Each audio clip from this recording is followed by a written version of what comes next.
Good evening, everyone. My name is Xavier Duran, he, him. I am the adult programming coordinator for the Lyle Library District. A couple of things before we begin.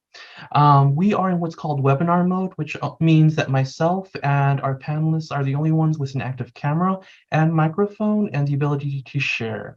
That means we won't be able to hear or see you. So if you're still in the middle of dinner or just don't want your camera on, no worries. We three are the ones with an active camera or microphone.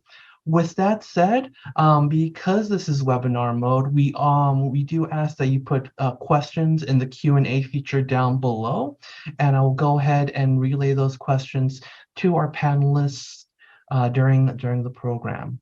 With that said, let me go ahead and introduce our panelists. Ricky Hill, they, them, is a research assistant professor at Northwestern University's Institute for Sexual and Gender Minority Health and Wellbeing, focusing on the health and wellness of transgender and gender diverse populations. We also have Alithia Z, she, her, is a postdoctoral fellow at Northwestern University's Institute for Sexual and Gender Minority Health and Wellbeing, a community organizer in Chicago, and former director of Shippensburg University's LGBTQ programs and services. So please welcome them. Hello, everyone. Hi, we're so excited to be here with you all tonight. Yes, we are. I'm pulling up our presentation. I'll share the screen with you.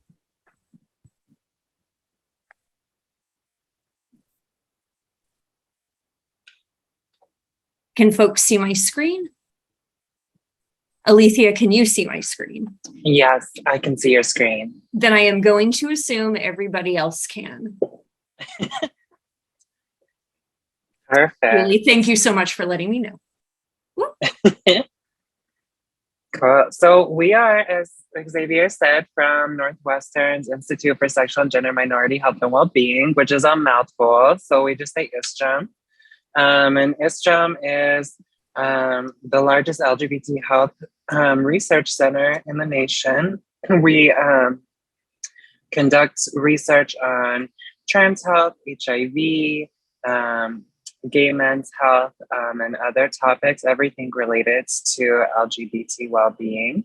And for Ricky and I, part of that work is also being in presentations like these to spread knowledge and awareness of trans identities and trans experiences to the larger community. Yeah, thank you so much, Alicia, for that.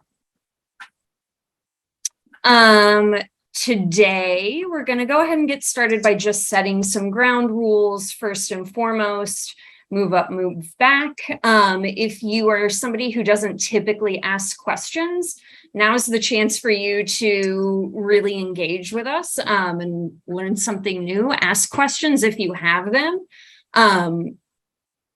Also, if you're somebody who takes up a lot of space, you're the chatty Cathy in class, that's me. Maybe wait a second, see if other folks will maybe ask the question that you have. You know, if you wait a little bit and then they haven't, then you can speak up and ask. We also ask that you embrace discomfort. A lot of these concepts might be new to you. You might be learning things for the first time. If it feels a little bit weird, that's okay. Lean into it. And then the Vegas rule, which, you know, what happens in Vegas stays in Vegas. I like to say, whatever you learn here can leave here, but keep people's stories and confidence with you, right? If somebody shares something really sensitive, don't go out re-spreading the trauma. But if you learn something, we want you to take it out of here. We want you to share that knowledge. Alithia, do you have anything you want to add to these ground rules for this conversation?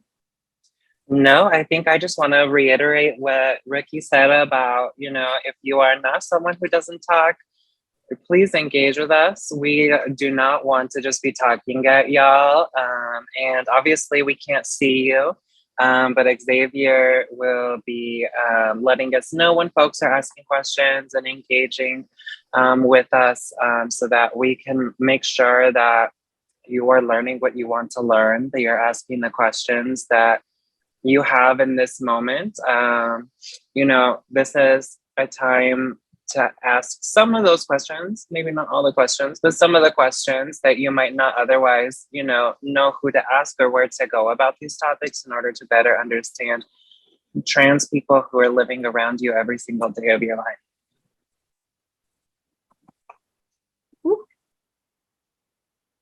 All right. You go ahead, you take it away. Well, we're going to start out with speaking about assigned sex, right? So when we are talking about assigned sex, what we are discussing is what is on your birth certificate, right? What the doctor says you are when you are born. They say you're a boy, you're a girl. Sometimes that is a little more ambiguous, and that's this term right here, intersex. So that is folks who either have chromosomes that are outside of XXY or XX and or XY and XX, and who maybe have secondary characteristics, secondary sex characteristics that are less than ambiguous. But typically, when we are talking about assigned sex, we are talking about male and female. That is like the two most prominent categories that folks are thinking of when we're talking about gender, when we're talking about sex. But sex is the anatomical, biological assignment.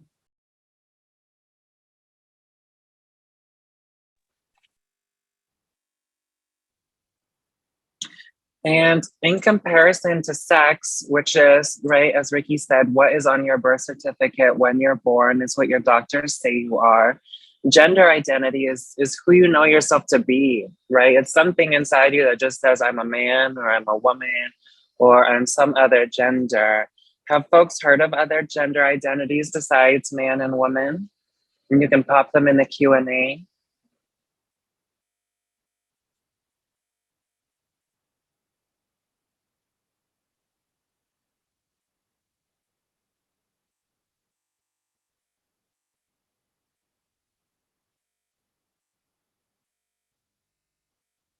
I like to give folks a sec, but you can pop them in as we keep going. And if there are things you have questions about as we talk about, of course, pop them in. But in addition to men and women, there are also folks who are non-binary, meaning that they don't feel that they're a man or a woman. They might feel that they're somewhere in between these two. They might feel like they're a mix of the two, or they might feel like they don't fit anywhere on this spectrum, that they are a gender that doesn't fit within our current gender categories. And so that can be hard, right, for some of us who aren't non-binary to understand. But the way I like to think about it is, if someone asks me, what makes me a woman? And they take out everything about my body. They take out anything about femininity. And all I'm left with is, am I a woman or a man? Right? There's nothing that says that I'm a woman in essence, other than me just feeling it. In the same way, for non-binary people, it's a sense of being non-binary, of not being these two genders. And for non-binary people, it's just as confusing why people are men or women as for men and women, why it might be confusing for someone to be non-binary, right? We can't necessarily understand why people are a gender they are, but we can understand what it means. And that's the important piece, right? Men and women don't really have concrete definitions. Non-binary doesn't either. It's in essence what you are. And it's important to know that there are hundreds of other genders too, right? We won't be able to talk about all of them tonight because of time, but there are folks who are agender, meaning they don't feel like they have a sense of gender. There are folks who identify as genderqueer, which sort of is more of that mixing of feeling like man and woman, and some more fluidity in terms of maybe feeling more manly or more womanly or more in between on different days. And just as many people as there are on this planet, there are just as many possible genders, right? Because ultimately, gender is something that we decide for ourselves. We like to think that men and women are the only two genders that have always been. But this idea that there are only men and women is really new. It's only about 400 years old as an idea that's the world over, right? There have been societies throughout time that have said there are only men and women, but for it to be this idea that it's a global, universal phenomenon, that there are only men and women, that's really new. People all over the world before 400 years ago had tens of genders, or 3 gender systems, 4 gender systems. Many indigenous peoples on whose land we live on now had gender systems that don't line up with ours. And so non-binary people have always existed, just by different words.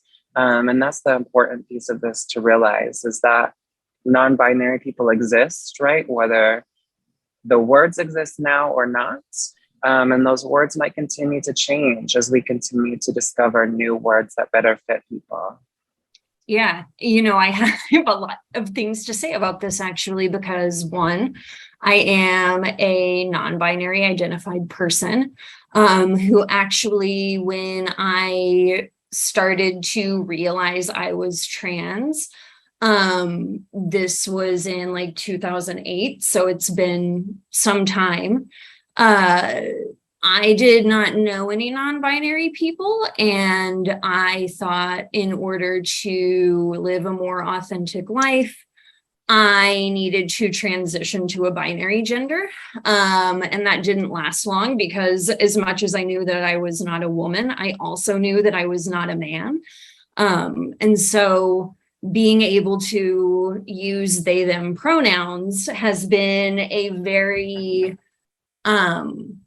meaningful tool for expressing my identity, which actually I think this moves us into expression, which are the ways that we assert our identity to ourselves and to others in the world around us, right? So I am somebody who is trans masculine identifying, and I inhabit a more masculine gender expression, right? So I am assigned female at birth. I have a non-binary gender identity, and I have a masculine expression of my gender because, I really lean deep into a lot of the traditional masculinity. I've got short hair. I could not tell you the last time I wore a dress. Those types of things, the outward external experience. And it's important to recognize also that somebody's identity, their gender identity, does not always match up with their gender expression.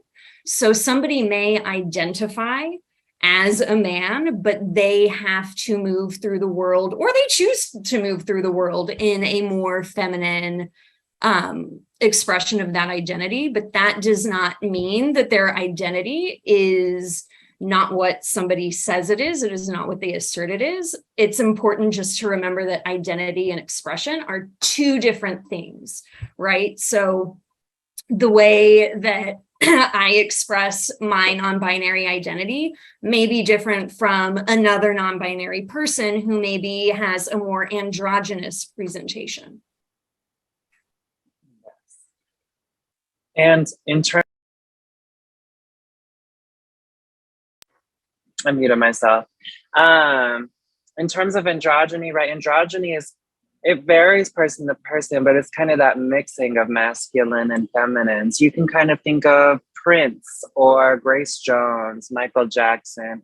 For younger folks, Jaden Smith, Harry Styles, Ruby Rose, people who mix these different elements of what is said to be masculine and what's said to be feminine, in order to find what feels comfortable in mixing those things. And I think it's also important to understand that, like Ricky mentioned, and like I've mentioned, there are these traditional understandings of like masculinity and femininity. And I tend to occupy a traditional femininity, right? I have long hair, I wear makeup, I have my nails done every 2 weeks. I love wearing skirts and dresses. But there are many people who are feminine and have beards, even though we say beards are masculine, right? Having a beard, for example, doesn't inherently have to mean something. We like to think also as well that like armpit hair or leg hair is masculine. But there are many people who who feel that they express in a way that feels feminine to themselves, who enjoy having body hair, right? And these are all things that are different across the world, right? In certain parts of the world where people who we would say are assigned female tend to not grow much body hair. And so when they do, they're actually seen as beautiful for having body hair and for being hairy, because it's seen as a gift, right? To have something that so many people often don't have. And so these things are always shifting from place to place and across time. Real quick, just because I want to acknowledge that there was a question asked in the Q&A that I did type out an answer to, but in case folks haven't seen it, the question was, is it true that the American Medical Association has specified that sex and gender not be filled out on the birth certificate? And yes, that is true. In 2021, the American Medical Association recommended that the United States discontinue this practice because it is viewed as harmful to trans, non-binary, and intersex individuals. The majority of people will indeed be cisgender, which is their sex assigned at birth corresponds with their gender identities and expressions. So really making these assignments, it really is, it's not necessary. Most people are going to know how they are going to move through the world anyway. But it has been recommended because there are just harmful coercive practices when it comes to gender, and a lot of gatekeeping practices when it comes to changing birth certificates, that it has been recommended by the AMA to just stop this practice entirely. Moving on to sexual orientation, which is something that is entirely different from gender and sex. It's something that gets conflated quite a bit, but it's important to understand that they are distinct concepts, that there are, again, it's a spectrum. Sexual orientation is on a spectrum. There are people who are attracted to women on one end of the spectrum. There are people who are attracted to men on the other end of the spectrum. And there are people who are attracted to the entire constellation of genders in between, and honestly, outside of that spectrum. Yes, and then also we have folks who are asexual, which is having no sexual attraction to speak of also. And those are folks who, may have romantic feelings, but not sexual feelings, who we also like to include in these conversations because those identities exist. They're not majority identities, but they are identities that are within the LGBTQIA umbrella. And it's important to know as well, just as Ricky mentioned, gender identity and gender expression don't always line up, that, a man can be feminine, a woman can be masculine. We also still in 2022 have an assumption often that if a man is feminine, that he's gay, and that if a woman is masculine, that she's a lesbian.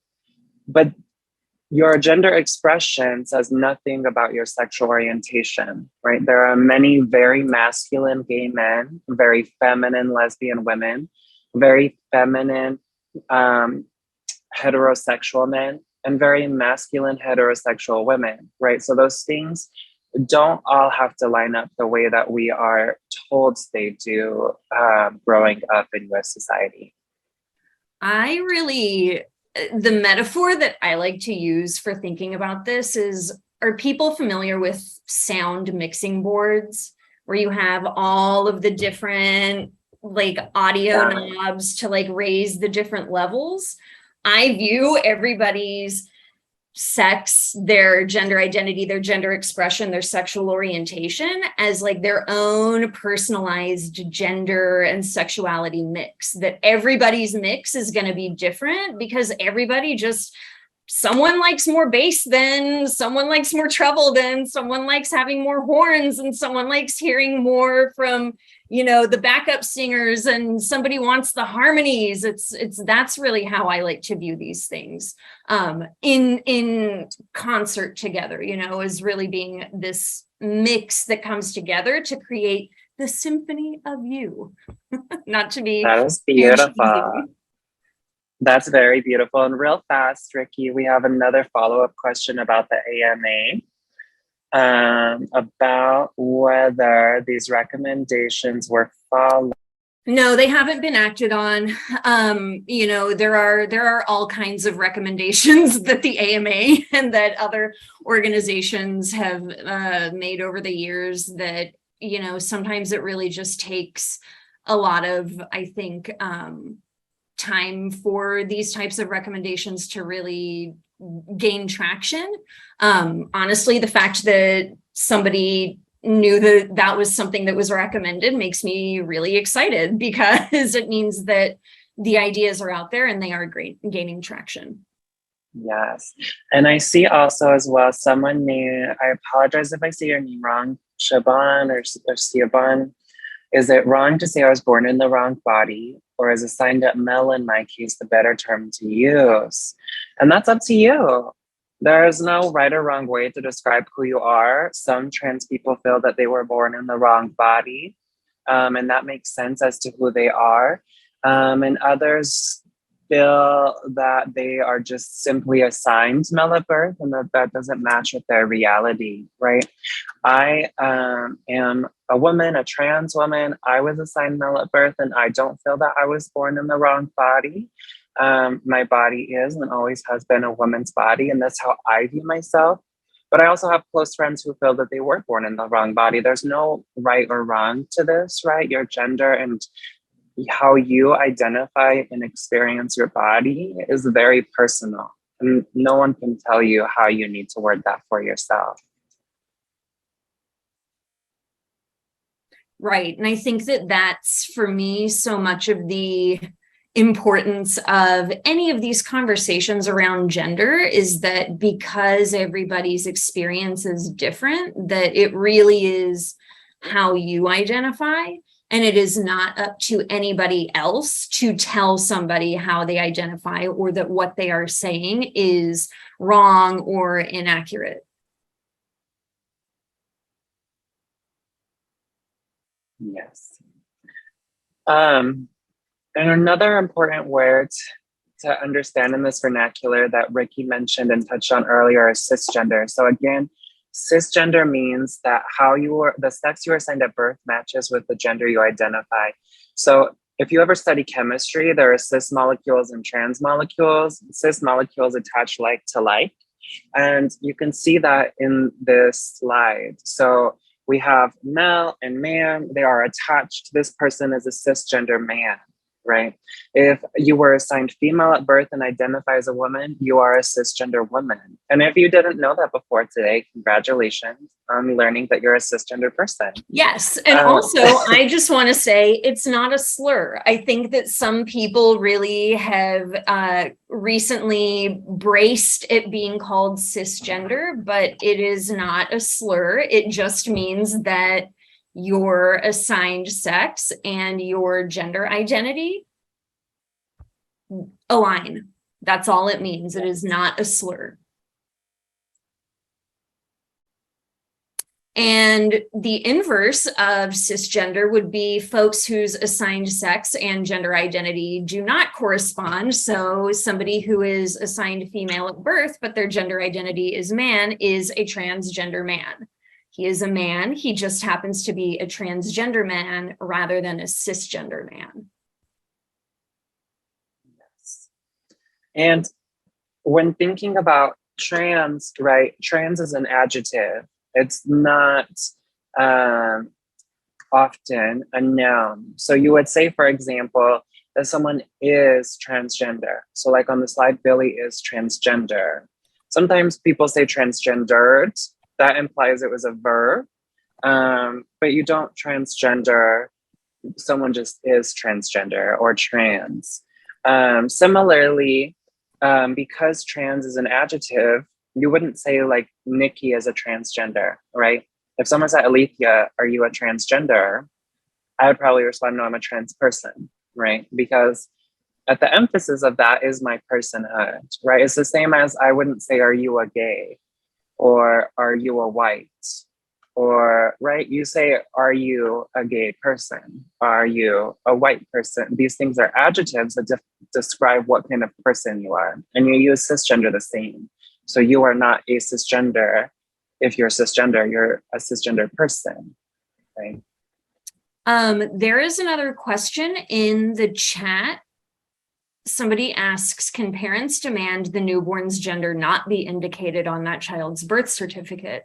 I know that in some states there is an X gender option, but I actually am not sure if you can refuse to have it on a birth certificate. Alithia, do you know? I don't know either. I would assume it depends state by state, to be honest, because most birth certificate and driver's license rules are going to vary by state. But in the US, I think for insurance purposes, so often, that is a really good question that I don't have a definitive answer for, but my best guess, my pessimistic guess is in most states, no. But that's a really good question that I can't answer definitively, but I can say that there are some states like Oregon allows you to designate just X as a gender marker so that, nobody is being assigned a gender at birth unless the parents want that. That's a very good question, though. Moving on to pronouns. Fun fact, everybody has pronouns unless they say, I don't use pronouns.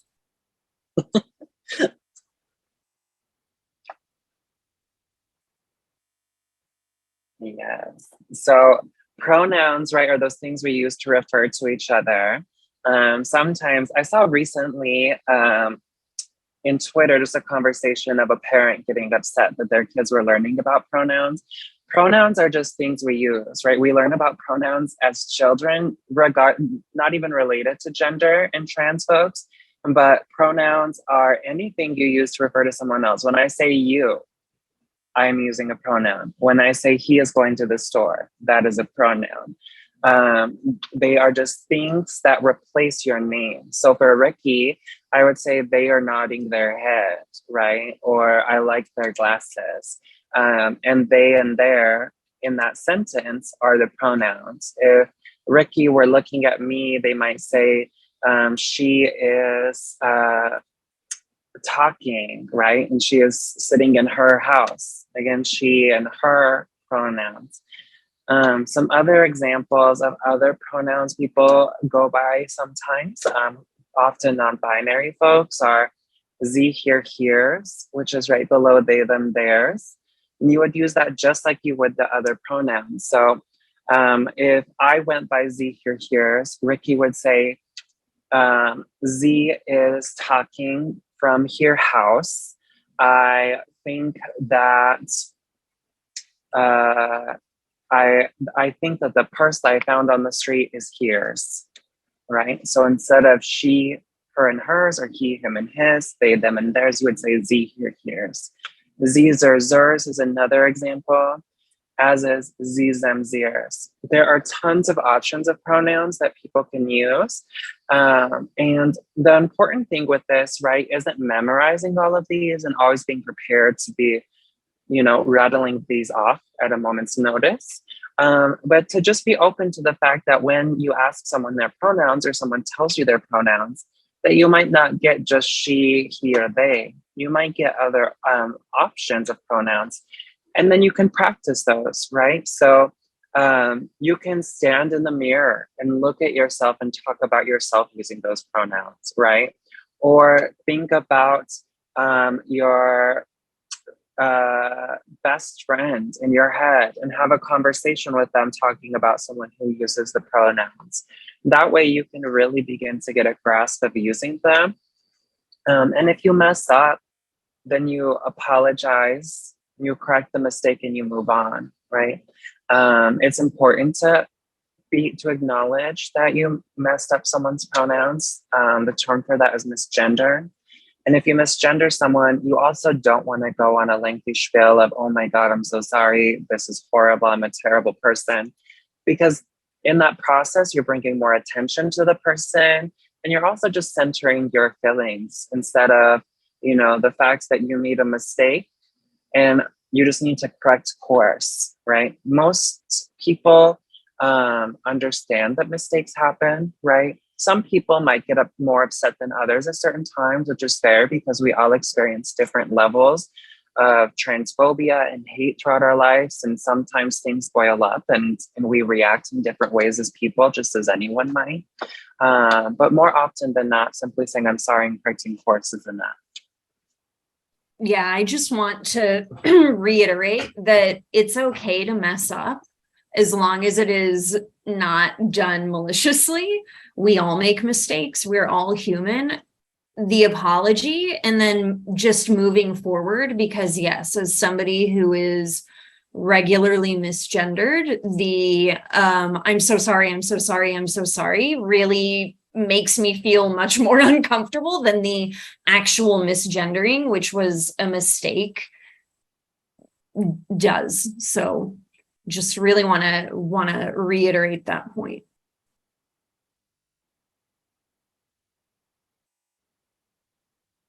Oh, did it skip over the video? Oh, there we go. All right, we're going to watch a real quick video. No artificial flavors In 4 seconds. No RTs for good. Just because I may present more femme doesn't mean that I'm any less they them. You know what, that thing where you're eating a meal but you're not really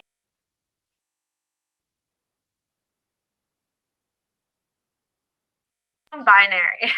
I don't have a gender. In my opinion, gender is a universe. It is a broad spectrum of planets and stars and sky that truly cannot be contained into a binary. My pronouns are they, them, theirs, and that's a non-negotiable. And they were all kind of like, okay. I think one of the main reasons pronouns are so important is because other than our name, it's one of the main ways that people identify and call us. My pronouns are personally very important to me.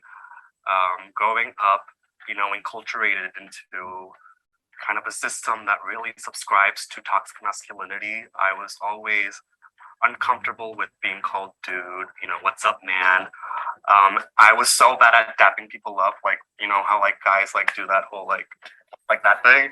I was so bad at that, and it just like I felt very alienated every time someone would do that to me. So when someone identifies with a pronoun, they're essentially taking their little piece of that broad universe and identifying with that.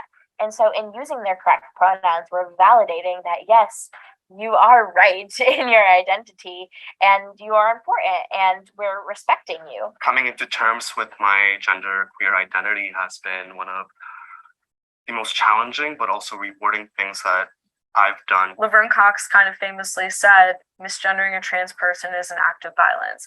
And it is. It's an act of psychological violence. It's a denial of somebody's personhood and a complete refusal to acknowledge their identity, whether intentional or not. And so it is something that is entirely wrapped around our everyday lives. So just walking into a restaurant and hearing someone say she, will happen within 2 seconds of me entering, which doesn't happen about any of my other identities. They're not going to be like, oh, you straight person, that doesn't happen. But automatically someone will make assumptions about gender, which translate into pronouns, which mean that I will hear over and over again people saying something about my identity, which is false. I think a lot of people associate expression with identity, and sometimes that's not the case. Oftentimes I'm in situations where I'm not the most safe, being able to express my gender identity. And in those cases, even in those instances where I'm wearing basketball shorts or sneakers, you can't take my gender identity away from me because that's mine and not yours. So many different options for who you are and how to define that. So when someone chooses a personal pronoun that they identify with, using that pronoun is a form of respect and a form of validation that, yes, this is your rightful identity, and I will respect that. And I know personally when I get misgendered, by strangers, it's one thing, but it's especially painful when it's people who are close to you. So when my parents misgender me, it's a knife in my heart because they're the people whose opinions matter more to me than anybody else's. And not knowing how to combat it. It is constant, and it is such a prevalent part of our society that being misgendered happens countless times in a day, and that builds up really quickly, and it can really be difficult for a person to hear over and over again because it invalidates your identity over and over and over again. Pronouns are important because they are the smallest and easiest way that you can acknowledge somebody's identity. And I also don't like that people call them their preferred pronouns because it's also not a preference. It's who they are. You need to use those pronouns. It's literally an extension of my arm or my leg. It's just as a part of me as a vital organ. My identity, although you can't see it, still needs to be validated just as much as. Nope. Sorry, y'all.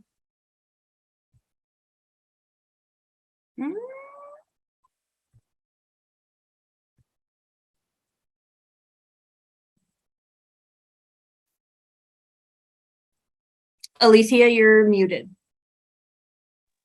Thank you. I was trying to answer while you pulled us back to the slides, but we had a question about they, them, theirs pronouns, which is sort of a great spot to jump back into with this video. And so the question is about they, them, theirs being plural, right? We're taught growing up that we use they if we're referring to more than one person. But that's not the only way in which you can use they, them, and theirs in the English language. So even Shakespeare himself, right, who we are over-taught in high schools across the country, use they, them, theirs for singular people, right? We also do it on a daily basis. If someone were to knock on my door right now and someone is sitting next to me, I might say, who is that? What do they want? Even though it might just be one person outside the door, right? I just don't know who it is, so I call them they. We do it often throughout our lives without realizing it. And the other thing that's even more important for me is that, do we have certain grammar rules that might stipulate we use words in a certain way? Sure. Grammar rules don't prohibit the use of they, them, theirs for singular people in the first place. And even the American Psychological Association, as well as most journalism guidelines, as well as even English guidelines today, recommend using they, them, theirs. Yeah. Yes, for singular people, because it's a great way to not gender people, right? When we don't know who they are. And it's also a great way to not center men. When we read things so often, it'll say, if he is going to the store, then he needs to do this. If we're talking about a general person, right? We can just say they. We don't need to say he/she, she/he. We can just say they. But beyond that, people are more important than grammar at the end of the day, in my opinion. I will forego any grammar rules if it means I am witnessing and being part of someone's life, right? That's the biggest thing. And there are always ways in which language changes across time. Language is not fluid. If it were fluid, we would still be saying, art thou watching this video, right? But that changed. And we say you now instead.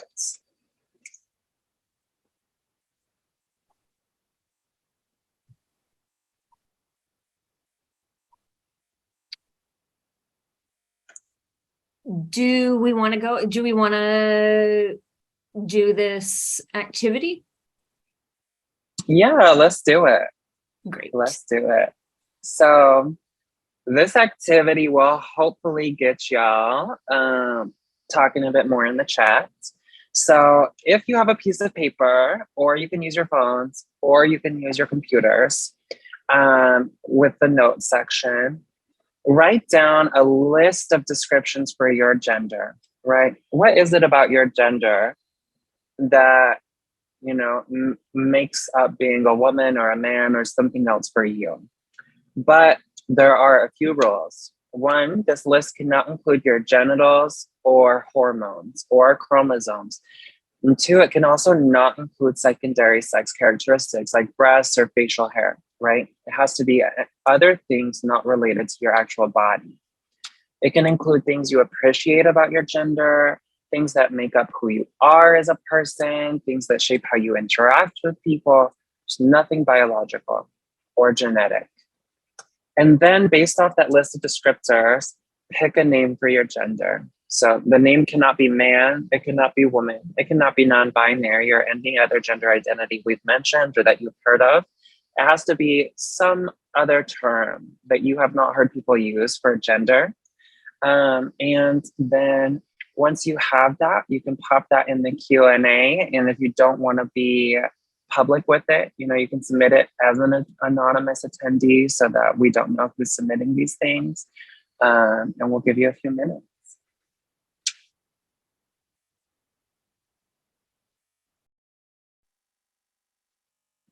While people are finishing up their response to this activity, we have a question. When meeting someone for the first time, would you ask, what are your pronouns? So it depends.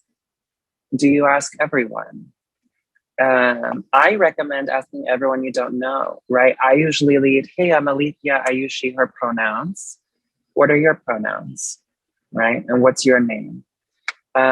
Or if I don't know someone, then I'll just refer to them as they and them until they tell me they use other pronouns, because they and them is gender neutral. That way I don't call them the wrong pronoun. But you definitely shouldn't, like, if you saw Ricky or I on the street and you're like, oh my God, those two people, they're trans, I'm gonna go ask them what their pronouns are. Like, don't single out people you think might be trans and ask them what their pronouns are. If you're gonna ask, you should ask everyone. Yeah, I will just second the if you're going to ask, you should ask everyone, because I don't know how many times I have been in a situation where I'm with some friends of mine and we meet someone new and folks introduce themselves and then I am the only person who is asked my pronouns, and it's just like, I know why you're asking, and also we can't make assumptions about anybody, because what have we learned today? That gender identity and gender expression are not necessarily connected to one another. And it definitely, while it's well-intentioned, it's also really singling someone out, which honestly doesn't feel very good. It does not feel affirming. It feels like I see you, but not in a supportive way, in a sort of, I know what you're trying to do, I'm on to you kind of way, rather than wanting to be a good ally. So I think that if you're meeting someone for the first time, lead by example, share your pronouns, and then the person can decide if they want to share their pronouns or not with you.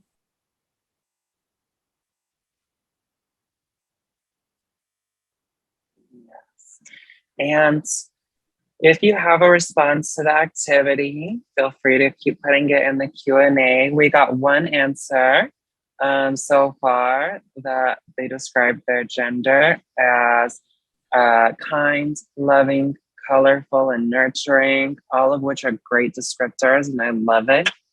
And the hope is, whether you share, you know, these descriptors and the name you came up with for your gender or not, that this helps you kind of think about what it means to be a man or a woman or non-binary or something else for you, right?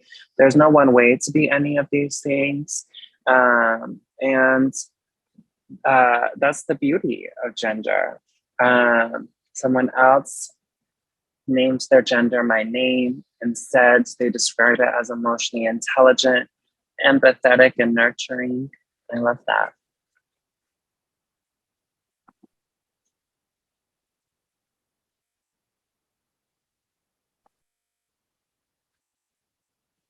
And so we have reached the end of the presentation, but we do know that, hopefully this activity has got you thinking more, and hopefully the presentation has spurred some thoughts.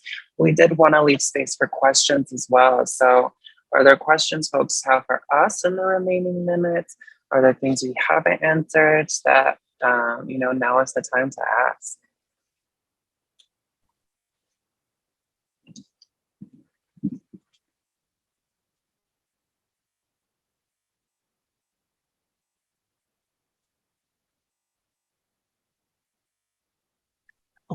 I'm curious, how did the neo pronouns come to be? And are they based on another foundation? That's a question I don't have an answer to. I don't either. That's a great question. I'm not a though. That's an linguist, amazing so question. yeah, so that is nothing that I would be able to, I think, confidently answer. That's a really good question, Xavier. That is.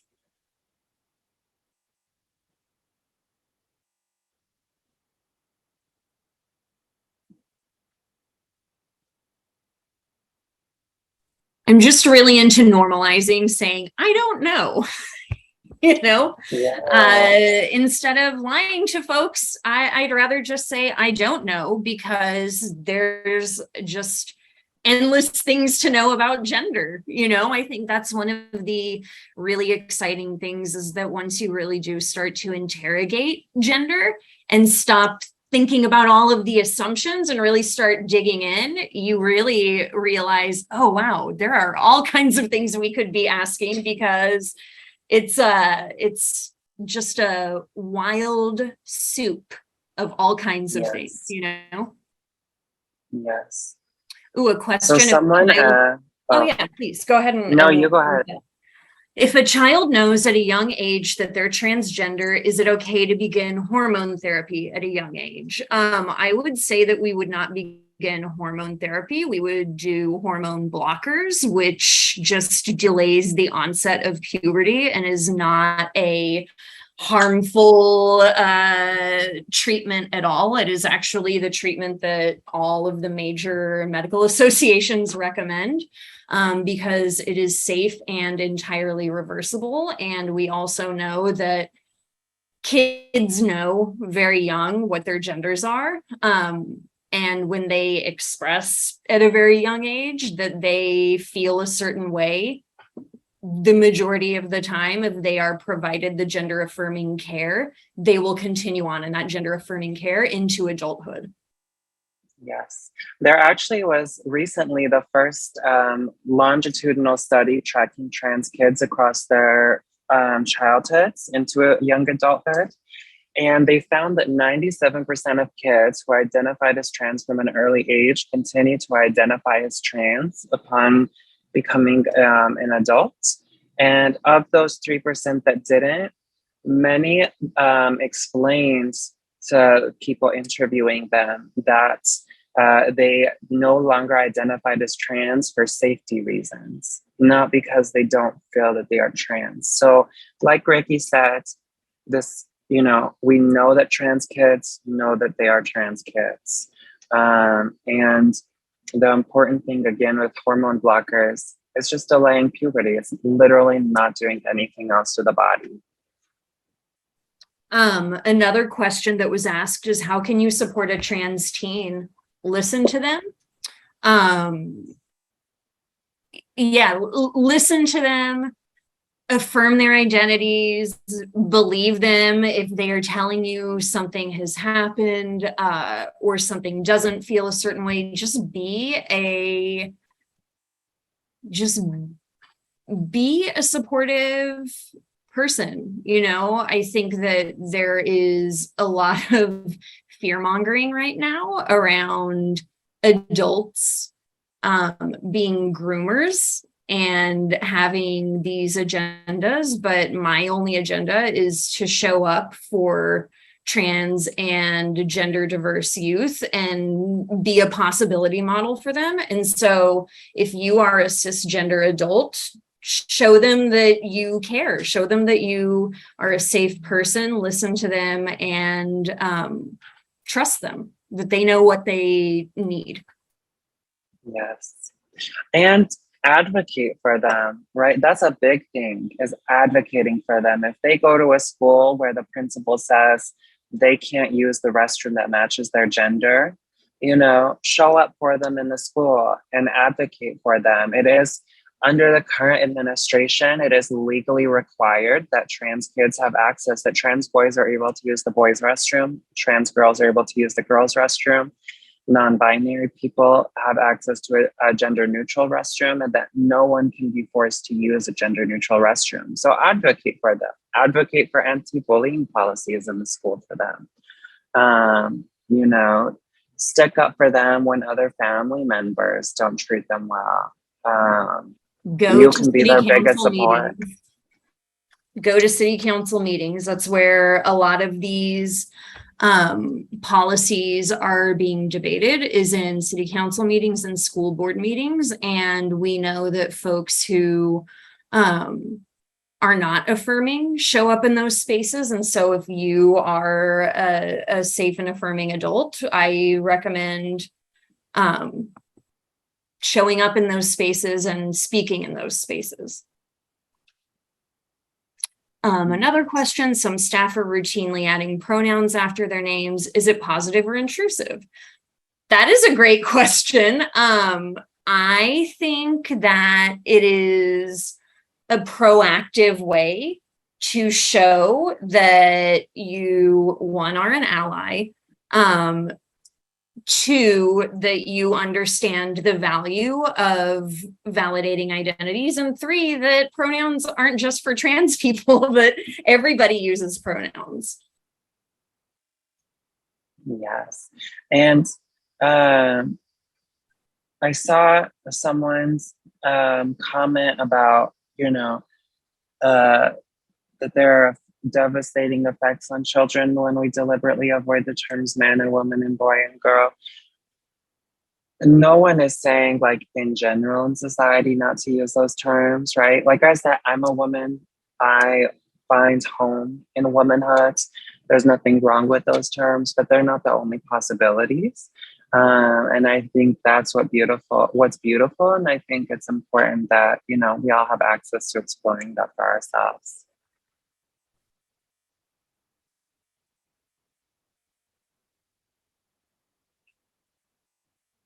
The graphs were very useful.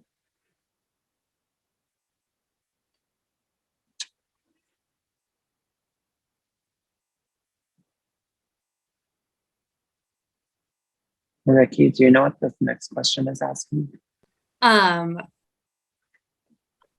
For the slides? Oh, yeah, I mean, I don't know if Xavier has a list of email of attendees, but if Xavier does, we can share. This has also been recorded, so it'll be available to view again. So you can, access this recording. That's true. That's true. Are there any other questions that folks have? How do I react to a non-supportive person? I mean, there are all kinds of ways that you can react, and I have reacted in every single spectrum. I think it really just depends on, for me, like, the tone that you come at me with is often the tone that I'm going to meet you with. So if somebody is non-supportive but is not being outwardly transphobic, I'll have a conversation with somebody. But if someone's just wanting to poke holes in who I am as a human being, I don't engage with that. So I think it it depends on the type of relationship I'm in with that person, how much energy and thought I'm willing to put in. So if it's someone that you are invested in having a relationship with, find a way to engage. But if it's someone who's just, no one in your daily life, pick your battles is how I feel about it. Do transgender people ever change back to their birth gender? Some people detransition. Yeah, I mean, that does happen. That's what that's called, is detransitioning. So folks maybe reach the secondary sex characteristics that they wanted with hormones, and so they'll stop taking hormones. Some people will go back to the gender that they were assigned at birth, or the sex that they were assigned at birth.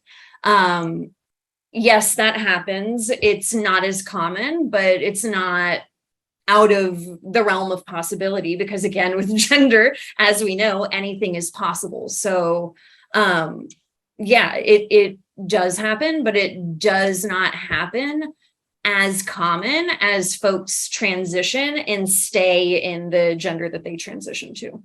That is much more common, that people transition and stay transitioned.